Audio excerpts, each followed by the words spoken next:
apha ilali yonke sayibona inxantshu besingabazi abantu balaba bangaka asibabonile namhlanje babangaka kanti ngegama lenkosi siyambonga uThixo besiyibone namhlanje enye into sifunde eBhayibhelini ungazazi kodwa sisifundile ngeBhayibhelini sazo sasibona ukuba ufunda incwadi yezenzo of 17 uzoyibona le nto ibilapha kuba ayifiki ikhona igama lenkosi malibonke kodwa kwalo kufika uPawulos endaweni ethile eThesalonike kwakhona abantu abaqokolela ithi iBhayibheli ngamathitho ayiwabizi abantu beBhayibheli ithi ke baqokolelwa esitratweni ababantu baba uhlasela amadoda makahambe ngalento ayishumayelayo ilapha kuSenzo 17 ke lona ideka ndiyibone lathi kanti senze Thixo komkhulu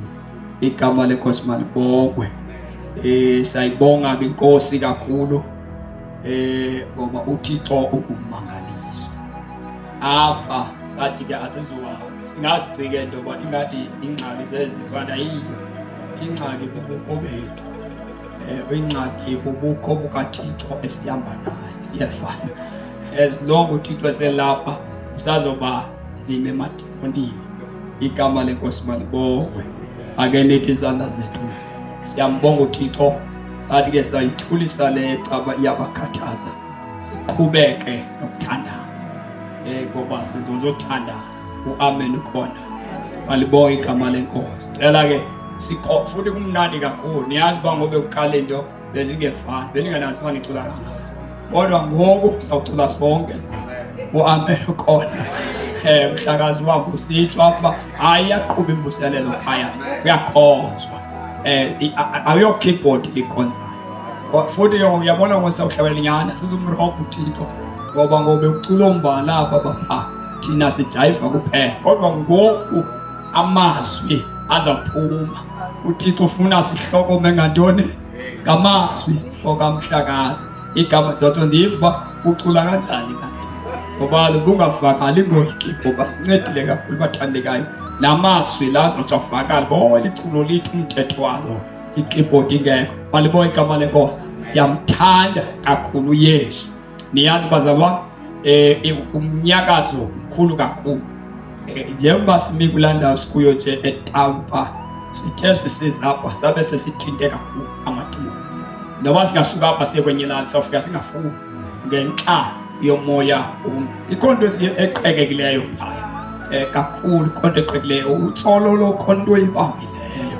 igama lenkosi bali khonto ebambe utsolo ukuze kube nje utsolo ungajikeleza zonke idolobha ziyadevelopa kodwa ujonga utsolo ungokugqibela apha kwi-Eastern Cape unetsomo ngoyasibethela igama lenkosi malibo akhona amandla obumnyama asebenza kule ndawo yomtsolo igama lenkosi mali inetsomo yasibethela yadevelop itsomo yaqala uba khona i-development kakhulu kodwa siyafuna ukuthi ubukho bethu kulaa ndawo besikuyo edolobheni buyiqhekezile ilitye elithile elilapha hayi ngoba kuthiwa kulapha kuphela kuzo zonke iindawo zalapha kutsolo amandla kaThixo ayevakala igama lenkosi malibo nendifuna ke ningakhathazeki ekuseni uThixo uthe sisemthandazweni apha wathi masithandaze ngenxa yabantu balapha ekhaya bebekhona apho sicela uba kube khona uxolo olungenadabisa apha kuni ezinhliziyweni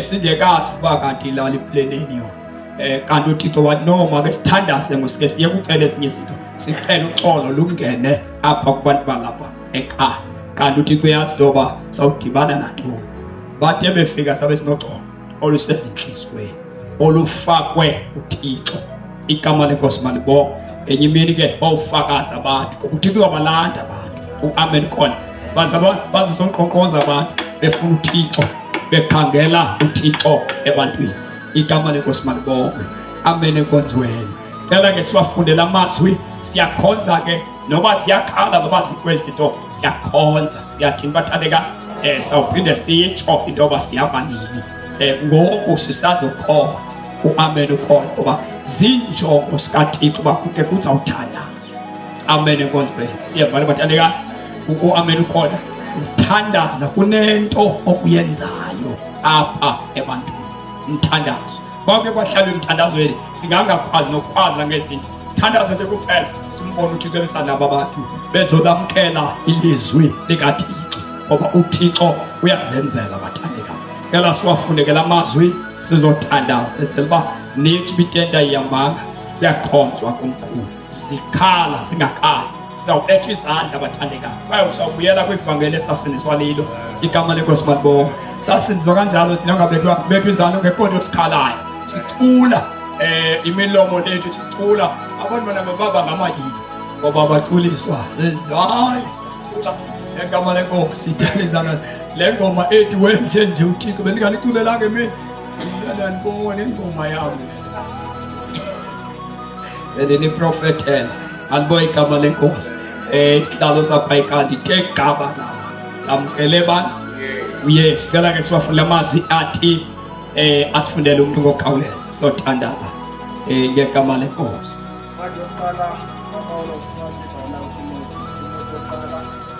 Verse number 14 no 15.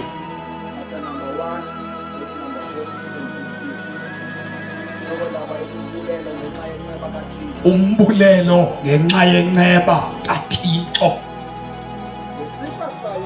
ngoba njengoba sisindisiwe nje thina siqonda sinolakazelelo kaThixo inceba kabani le bathandeka kaThixo inceba kaThixo akekho umuntu osicethayo ucethwa inceba kaThixo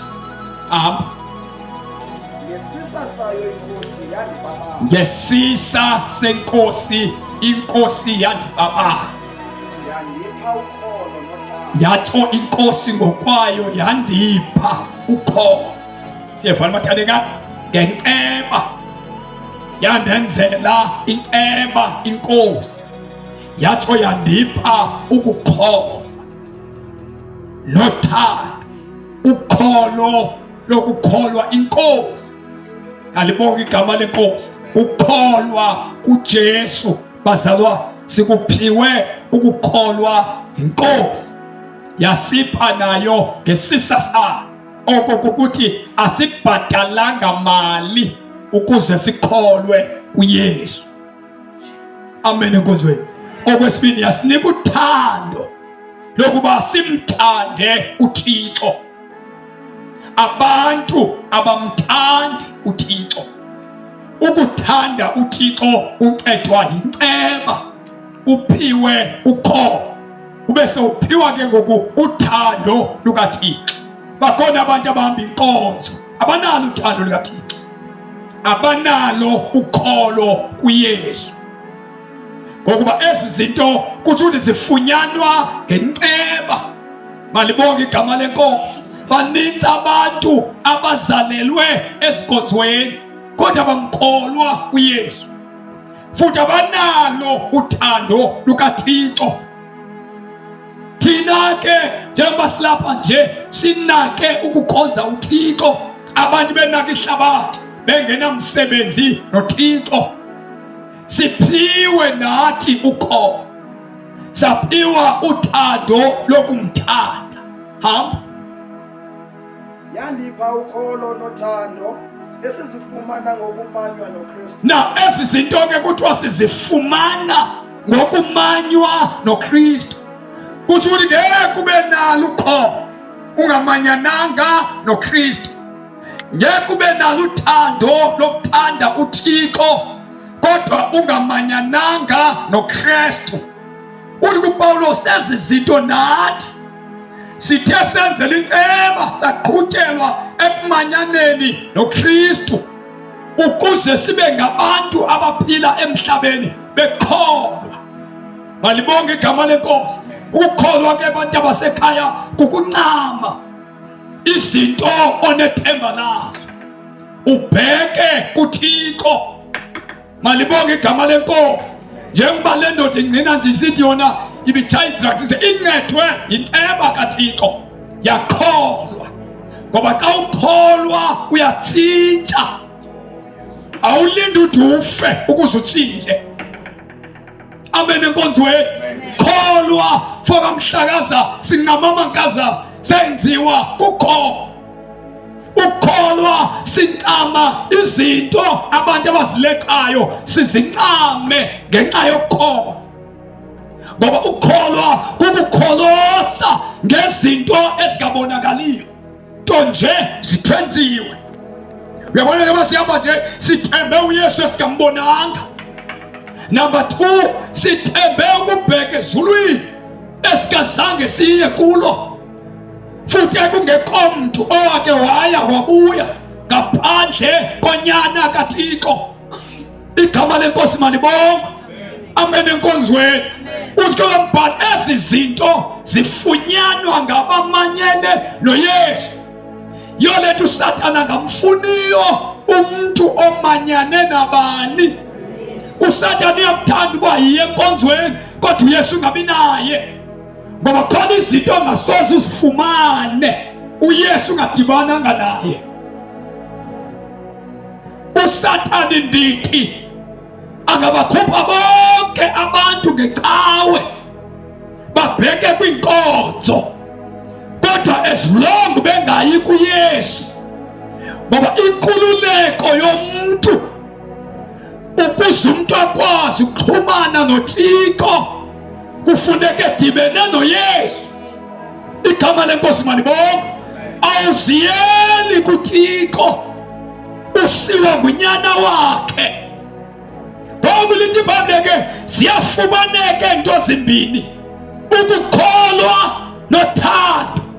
Nathi sizifumana ngokumanywa noKristu. Malibonga igama lenkosi. Abantu bayehlulwa sisono xa bengamanyananga noKristu, ngoba ngeke balufumane uthando lukaThixo. Uthando lukaThixo lundenza ngenxa yokumthanda. Izinto angazithandi uThixo ndiziyeke because ndiyamthanda ubani.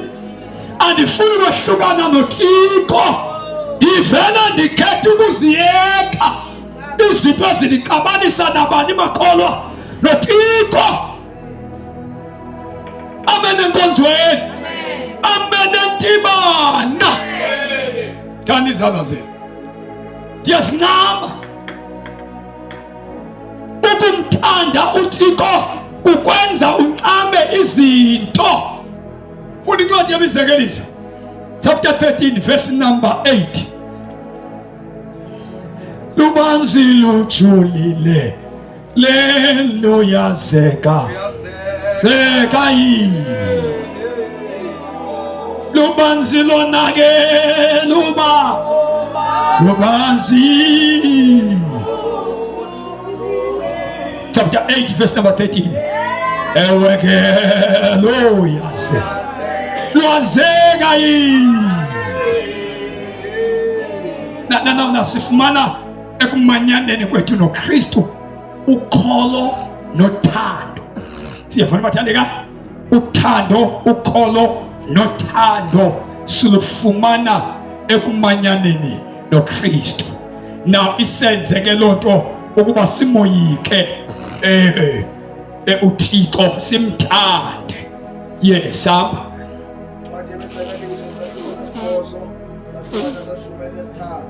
Verse number 13 uye ku 17.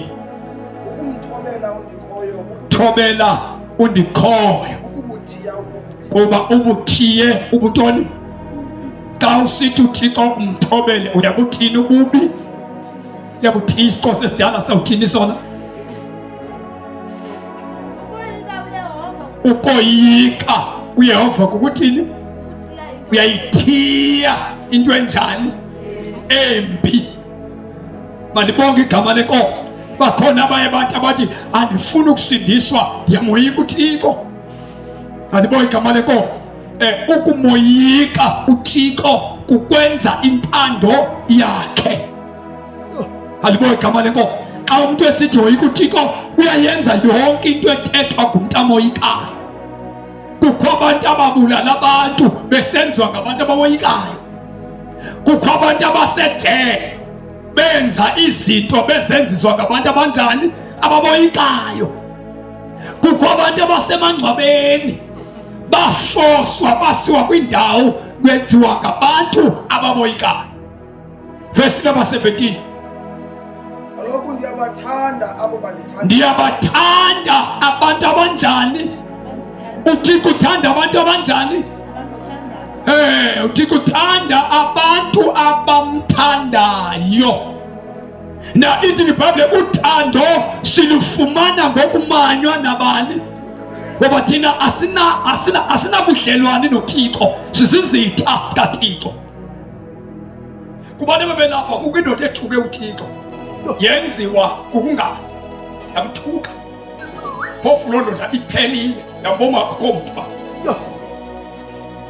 kusisa yamthuka ukuthi ngoba ayazi into. Iqinisekisa nabazali bayo akho nix yakhe, kodwa abantu emhlabeni abazaliweyo badla bazawubhubha kungekho nix abayenzile. Ikolo phela lo bantu na funeke wazi into xa usindisiwe ukuze umthande uThixo, umthandiswa kukumana nabani bazalwane noKristu. Kodwa bathetha nto, bathetha nangantoni nangoThixo, phofu baphefumla ngaye.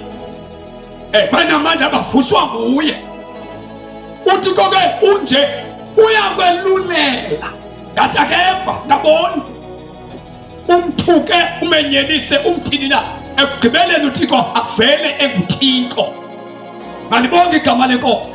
Yona ndiBhayibhile ethi singamthuka uThixo, simthuke nonyana wakhe, simthuke uba sike sathuma ingcila sizitholela. Kusuka aba bantu abathuka uThixo igrace okanye inceba isengabafumana. Malibonke igama lenkosi. That's why uYesu wathi xa bembethelela akabaqalekisa wabathandazela. Na ithi iBhayibhile nathi apha njengoba sikhonza siphethe isiBhayibhile nje sihamba kwezindawo esihamba kuzo silulamele uThixo, senziwe kukumanywa nabani? Akekho bazalwane umuntu ongathanda uThixo, uYesu engekho. Noma uhamba icawe awumthanda uThixo.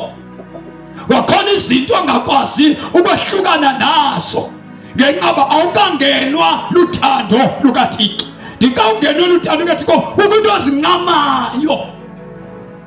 Ncama into zabantu abatsha, uncama impilo yakho yelizwe, ube sewuthatha into ngathi ulikhoboka, ubonakale ngathi ungu-shame ebantwini, kanti izulu liyavuma ngawe.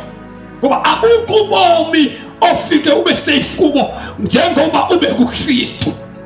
Uba kuthethwa nge-hiding place, ngendawo efihlakeleyo, engagcini umuntu omtsha, engagcini ugogo, engagcini umkhulu, engagcini utata, engagcini umama, enesidima sakhe kuKristu. Malibonke igama lenkosi. kuYesu kuvuswa abantu bengamaxhego. kuYesu kuvuswa abantu bebethwe sisono. Isono sababetha abantu bangamaxhegwazana bakhawuleza baguqa beiminyaka iphansi, ngoba uYesu uyazikhanda impilo zabantu. Salibonga igama lenkosi. Mamela ndikubalisele kwinto zonke uSathane alwa nazo ebomini bakho, uluntu eyodwa qha ungaze umanyane noYesu. Ungayithola imoto, ungayithola imali, unganayo into, kodwa ungaze emhlabeni benethamsanqa yokuhlangana noYesu. Azibonge igama lenkosi. Uyazonda uSathane xa udibene nabantu Yesu. Cela sifunde kule verse, ndiyamthanda othandayo. Kaloku ndiyabathanda abo bandithanda. Ndithanda abantu abanjani makholwa? IBhayibhile yabantu, iBhayibhile yabantu ithi uThixo uthanda umoni njengelungisa. IBhayibhile yabantu le ayingoThixo, mlomo wabantu. uThixo akathandi umoni. iBhayibhile lithi uthanda umoni oguqukayo, which means uThixo akamthandi umuntu onayo. uThixo uthanda umuntu osisolayo, ayiyeke into erongo ebeyenza. Aliboye igama lenkosi. Now iverse ke iyagwethwa uSathane. Cela sifunde kule verse yethu chapter 1 uTimothy verse number 15. Now ukholo ke silufumana ngokumanywa noYesu. kuze sibe nokholo, kuze sibe nothando, kuze sibe ngabantu abamlangazelelayo uThixo. Not i-church goers. Siyafana bazibam, i-church goers sithandaza ngecawe, emakhaya sithandaza, asinamsebenzi nacawe nokukhonza uThixo. Thina ke sibe nenhlahla ngesisa sikaThixo. Igama lenkosi malibo basithi silele siphuphuma uthando kaThixo, sithi sivuka sicinge ngoThixo, sithi kusemini sicinge ngoThixo, litshona ilanga sicinge ngoThixo. Alibo igama lenkosi kwayimnandi lo mpilo madoda. Ithanda izandla zenu. Uyabona ka uphila usindisiwe, impilo yakho iphila ine-direction. Akunithi izandla zenu noba anina direction, ninaye phofu Yesu. Ndithi kuwe impilo iba nenjongo xa ikhona uYesu, kodwa xa ingekho uYesu kube abantu besithi athi andiyiboni into endiyiphilelayo. Yabona ngena Yesu andiyiboni, inyanisile akayiboni into endiyiphilelayo ngoba ivele ingabikho. Kodwa xa uYesu ekhona umanyene naye soze ungayiboni into oyiphilelayo. Ulala unayo ufuna into oyiphilelayo. Funda nangamazwi athembekileyo afanele uba amkelwe ngabantu. uKristu uYesu bazalwane weza emhlabeni, nokuba abantu bangathi akekho weza emhlabeni. Loo nto ngeke itshintshwe ukuthi uYesu weza. Nophikisayo phikise umvesithi uYesu nyana kaThixo ngoba weza. Igama lenkosi malibo zikhona izinto ongazicika zicikeke, kodwa ngeke icikele yoba uYesu weza emhlabeni. Funda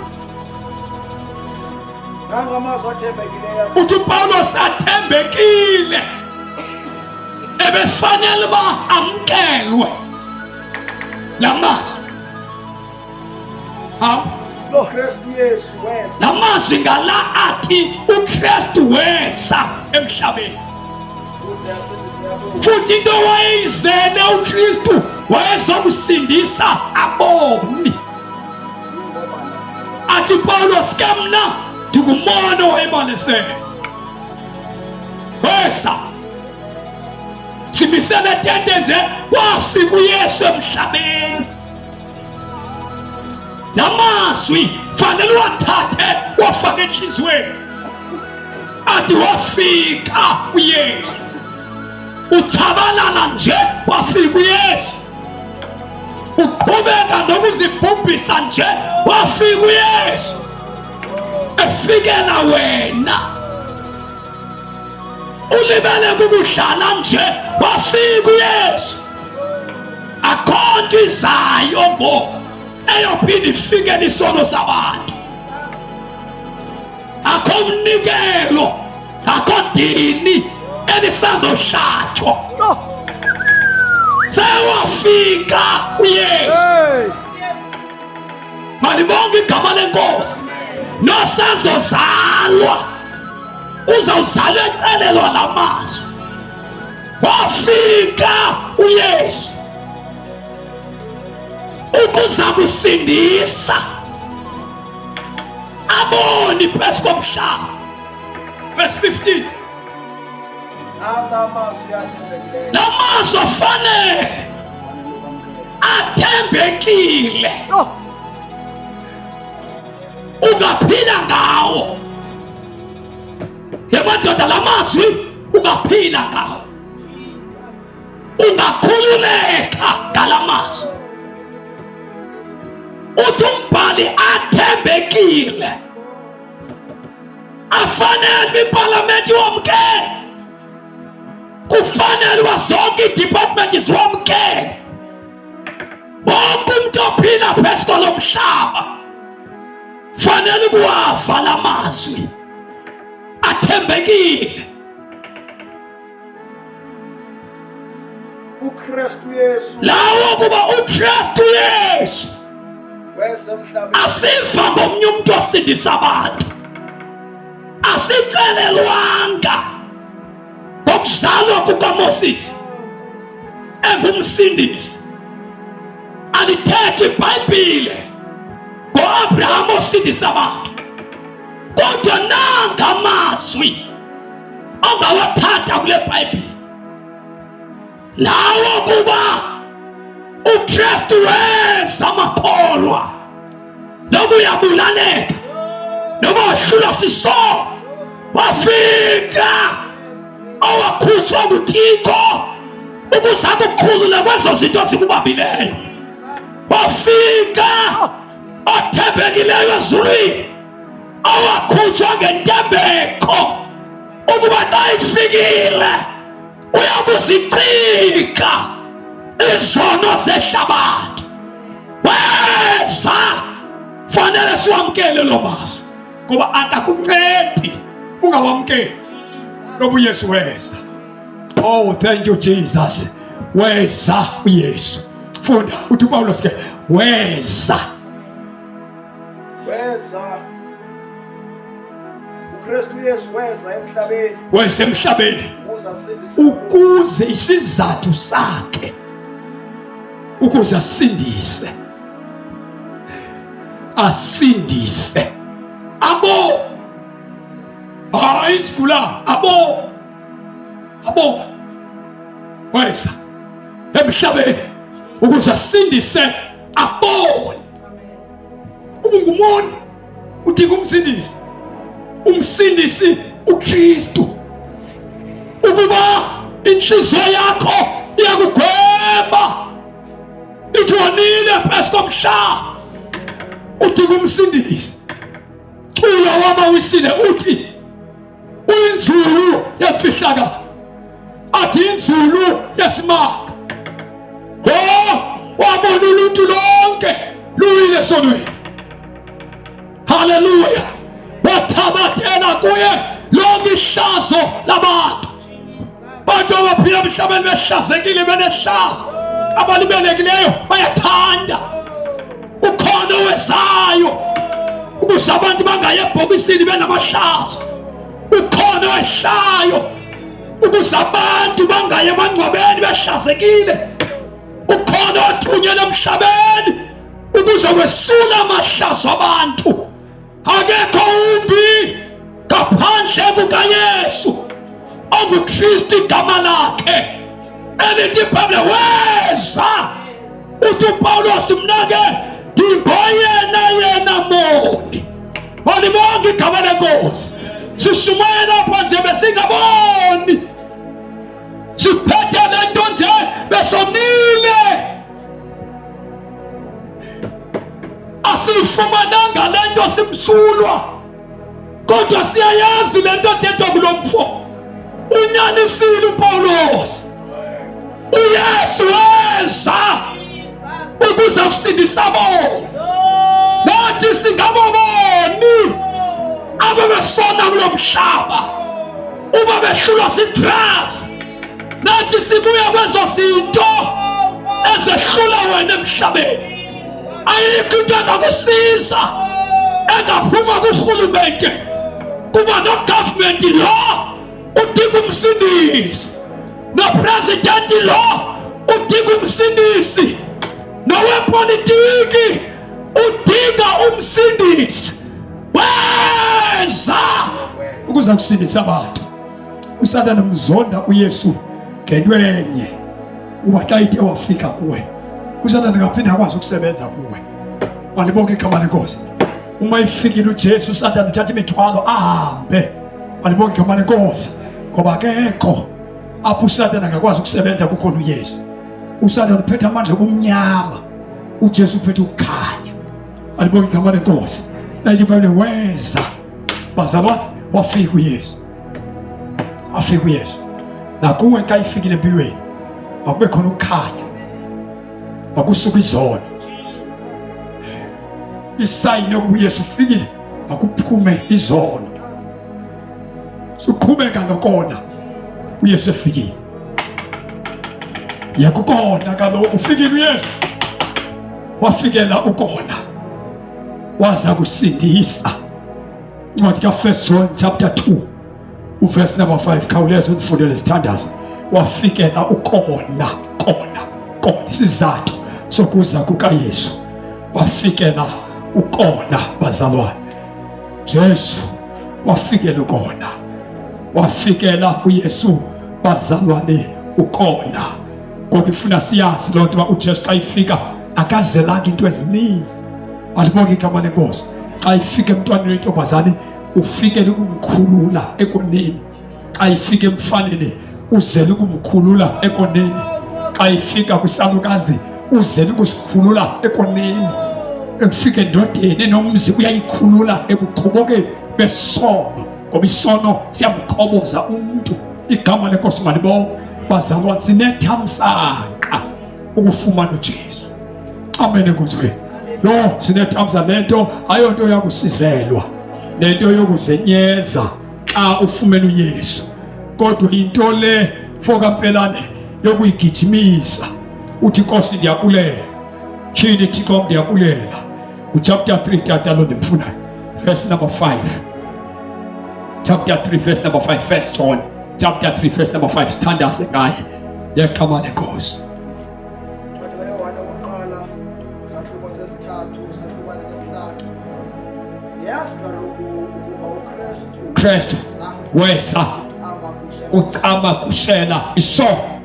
Kristu weza wehla waza kucama kushela ntoni makholwa? Isono. So ngoba isono siso esibangela uthakatha. Isono siso esibangela impundulu zidlale ngawe. Isono siso esibangela umthakathi akwenza ibhola yakhe. Igama lenkosi malibonke. Xa unesono nakhumani soze ungayazi. Nakhumani soze ungacinezele sono. Uyomana ukhala wedwa ucina wedwa. Xa unesono soze ungabhubhi ulenge emaweni. Xa unesono lokhu uphupha nje usebumnyameni ukhala. Uphefumula phezulu ngoba usekhosini. Thane izandla zethu ngegama lenkosi. Isono siyamcinezelisa umuntu. Uamini khona and awuzikhawuli esonweni. Awuzikhawuli, uqhawulwa kukumanywa nongenasono. So ongenasono ke uKristu. Alibonke igama lenkosi. Impilo yakho noba ungayiphila umncinci uphile noKristu ukhula kamnandi xa udibene noKristu. Alibonke igama lenkosi. Ithi iBhayibhile weza kucama kushela isono uKristu. Yena ke uKristu akanasono. Yo lento akwaziyo ukusinqobela izono zethu sidityaniswa naye engenasono. Igama lenkosi ayitye impilo le yethu yesono uKristu. Kutsho ke ngonathi simfuse uKristu. Ngoko ke omanyene noKristu. Hey bazabam, omanyene noKristu uyazilumla esonweni. Ufuna uba namandla wokuzilumla ke ngoku esonweni. Uyawathola amandla ngenxa umanyene nabani bazalwane? noKristu. Manyane nabani? Ithi iBhayibhile uyazilumla esonweni ngokwakhe ngokuba emanyene noKristu. Bazalwane, now kasothandaza lento yoba uthi umbhali nangamazwi. Funeka uqale wamkele la mazwi, umvume ukuba uYesu akekho ezulwini nje, wehla. uYesu wasuka ezulwini wehla, wafike wafa, wangcwatshwa, wenyuka, wohlakaza ebunene, wasisiyela umoya oyingcwele thina abamkholelwayo. Igama lenkosi malibonke. Funeke uvume le ndawo into ekubethayo, ungamvuma wehla, futhi umvume intoba ukwehla kwakhe wayeza ukusindisa boni. Alibonke igama lenkosi. Yiyo into efuneke sikasivume, ukwehla kwakhe ezokwenza umsebenzi wokusindisa aboni, eqhamagusela izono zehlabathi.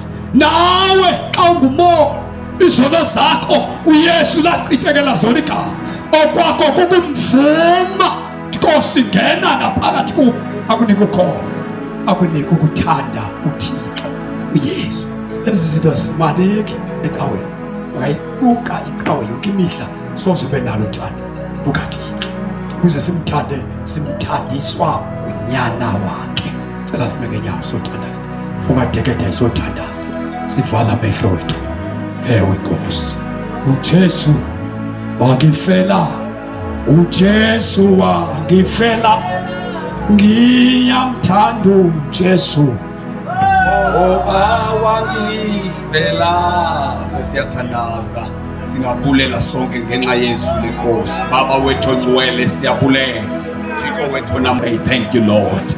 Sesiyathandaza, uYesu wehla, uYesu wehla, wahlela mna nawe. uYesu wathi engena sono, wathatha izono zethu. Ukuba namhlanje ukhona ulapha ngaphakathi, izono zakho sekuwe. Namhlanje ndifuna ukuthi ukuba lithuba lakho eli lanamhlanje lokuba uzinikele kuYesu, ngokuba nawe wafelwa nezakho izono zaxolelwa, wahlatshwa uYesu ukuze wena ube lilungisa. Waba ngumoni, wenziwa into engento ukuze wena wenziwe inene. uYesu Kristu yena yedwa ukuba ukhona ulapha ententeni, izono zakho zikuwe. Nkosi uYesu, ndixolele izono zam, ndixolele amatyala wami endiwenzileyo. Ungasiphakamisa isandla sakho sithandaze kunye nawe, bese ke siya ufumane ukuxolelwa kwezono. Uhambe kulo mhlaba ukhululekile, uhambe kulo mhlaba. When the Son of Man set you free, you are free indeed. uYesu okhululayo, ukuba ukhona lapha ententeni, ungaselula isandla sakho. Ukuba ukhona izono zakho zikuwe, uyamdinga uYesu. Yelula isandla sakho kakhulu sasekurayithi, egameni likaYesu Kristu waseNazaretha, ngegama likaYesu Kristu Nkosi ephilayo. Sibulele sonke ngegama likaYesu. Baba siyabonga.